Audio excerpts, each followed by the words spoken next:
Hi, everyone. My name is Kim Christensen. I'm a productivity coach. I work with people who want to grow their mindset in order to grow their time and grow their money. And so today, what I would like to talk to you about is your money mindset. I'd like to kick off with a story. So recently, I was preparing my tax return, and when I got to the result line, I was expecting to see a refund amount there. And instead, what I saw was a bill owing for $10,000. And my reaction to that number on the screen was very, very interesting. I felt like I had been punched in the gut. I had a lot of feelings that would be described as pressure, anxiety, stress. I was very, very panicked in that sense. It was almost like having a fight or flight response where I was looking at this number on the screen and perceiving it as a threat. And when I perceived it as a threat, I had a physiological response where my heart started to beat faster. I felt sweaty and I felt like my vision was tunneling in that moment. And after a brief period, I realized that I had made an error. So what I had done is I had entered a zero, an additional zero onto a number where I shouldn't have. As soon as I corrected the number, I went back to the result line and saw that there was a refund now owing to me.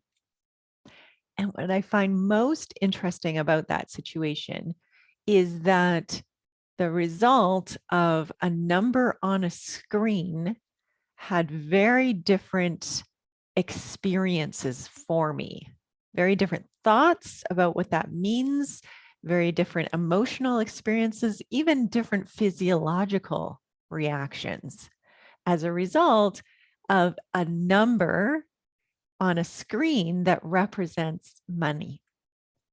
And what it highlighted for me was that money is neutral. Money, the paper, the actual paper, or the numbers that are represented digitally, it's merely a representation of a situation.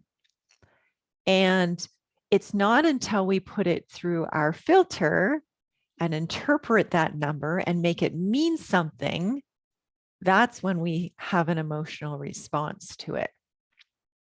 And that filter, that's what I call the money mindset. It's how we are interpreting the numbers and what we're making those mean, the stories that we're telling ourselves about them.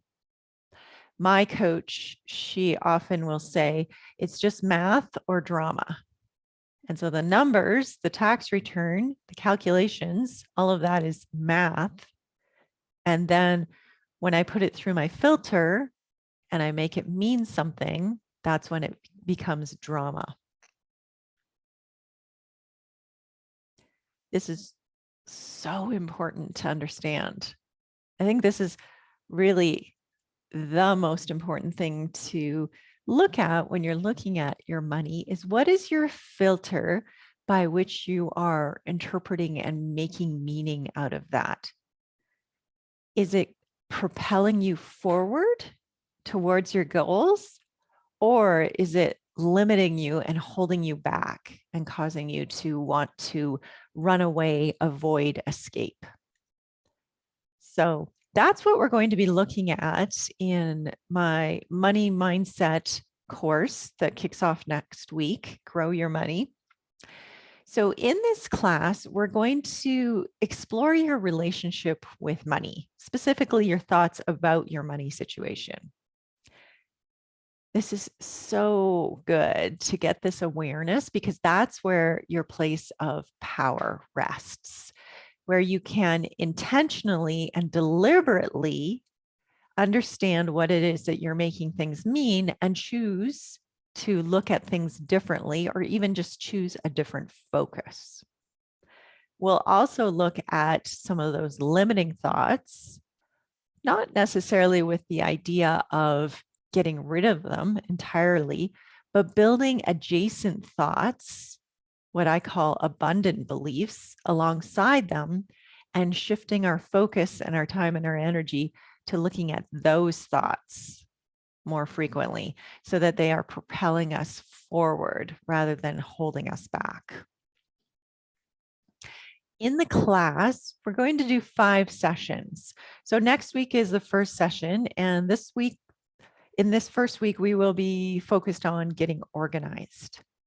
I like to call this taking your money temperature.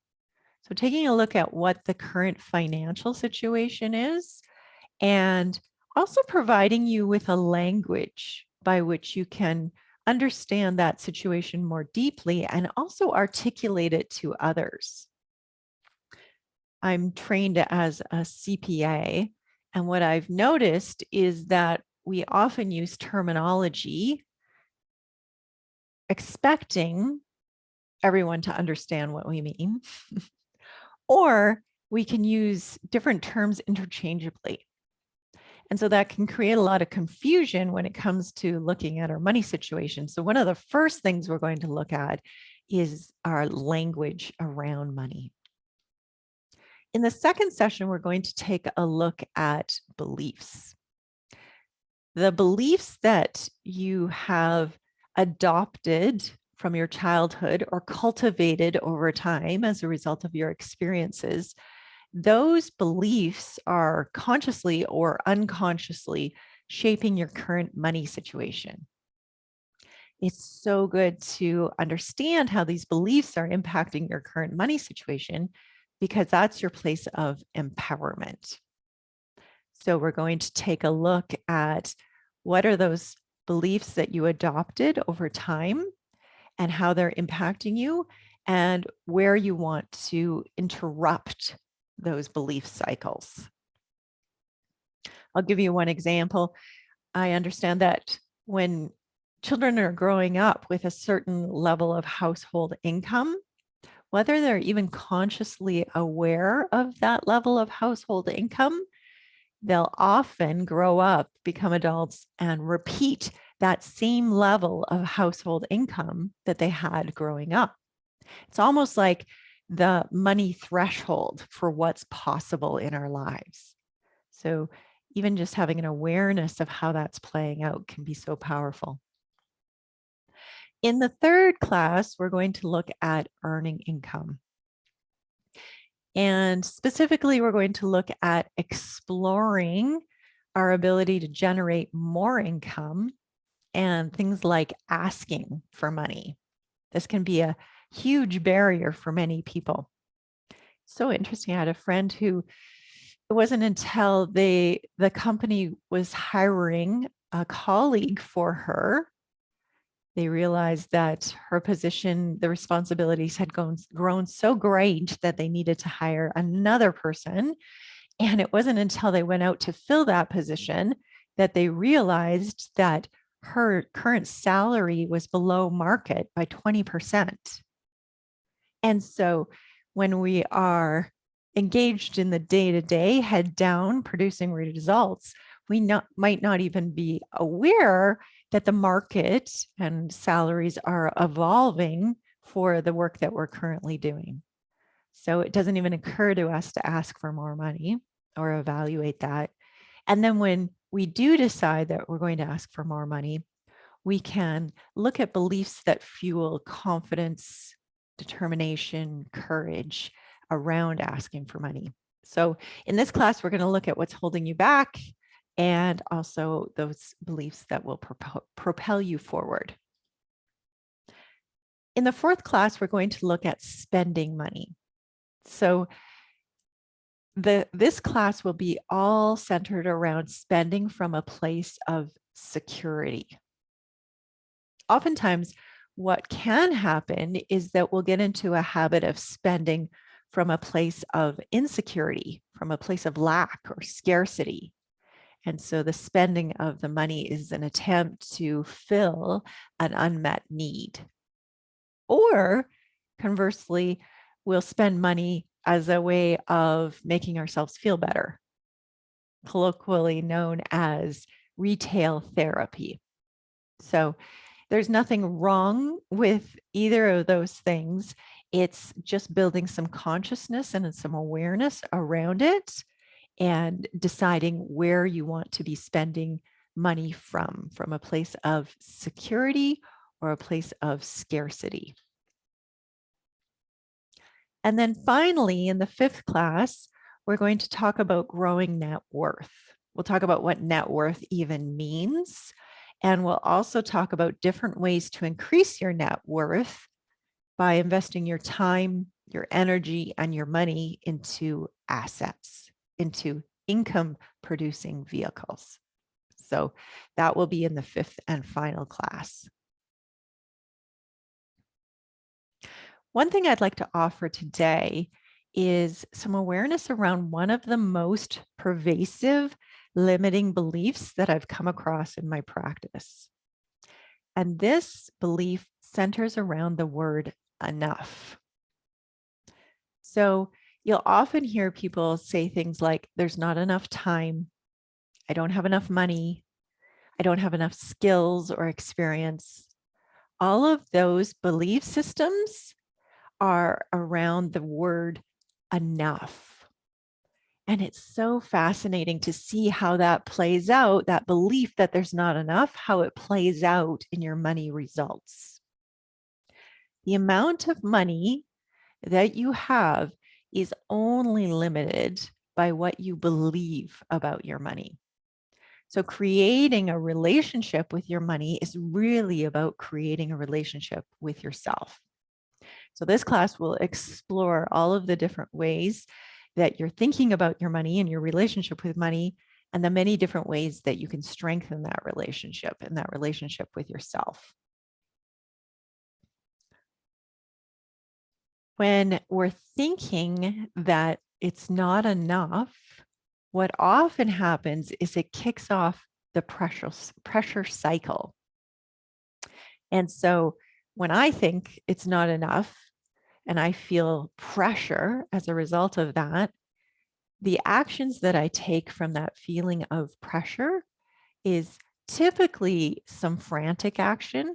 Like I got to get it all done and I got to get it all done right now. So some urgency, just doing whatever I can to get through the list, head down, work hard, very little strategy around that. And I'll often work myself to a place of extreme fatigue, exhaustion, and burnout as a result of that pressure that I'm putting on myself.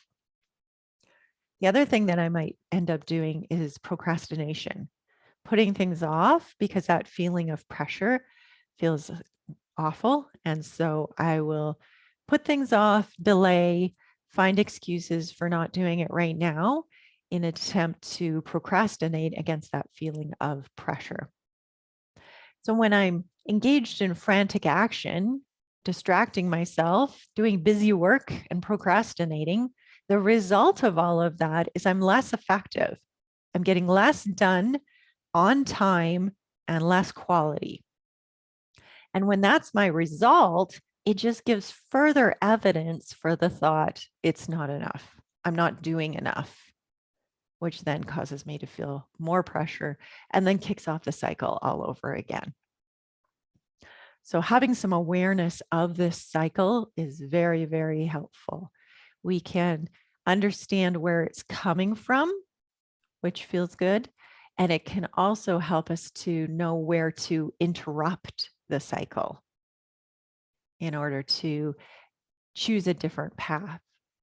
And typically my favorite way of interrupting the pressure cycle is to start by cultivating some abundant beliefs. These abundant beliefs are like adding gasoline to a fire.